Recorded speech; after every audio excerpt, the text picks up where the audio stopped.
কেন্দ্র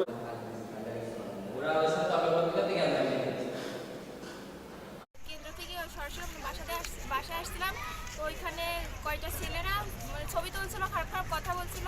তা আমাদের ফ্রেন্ডরা আমাদের বন্ধুরা একটু প্রতিবাদ করছে, বলছে যে তোমরা পারমিশন নিয়েছো, এরকম করছো।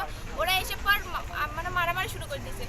মারার পরে আমরা চলে আসছিলাম, আমরা সবাই মেয়েদের সাথে নিয়ে আমরা চলে আসছিলাম। আসার পরে ওরা আবার পেছন থেকে লাঠি নিয়ে বড় ভাইদের নিয়ে 8-10 জন মতো সবাই মিলে আসছে, এসে আমাদের গালিগালাজ করছে। এখান থেকে এসে পর কোনো কথা নেই, আবার লাঠি নিয়ে অশ্লীল ভাষায়।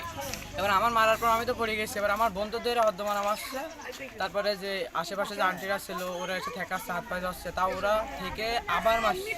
জানেন যে গতকালকে এসএসসি পরীক্ষার্থী তারা বাড়ি ফেরার সময় কিছু বখাটে ছিল, তাদেরকে উত্ত্যক্ত করেছিল।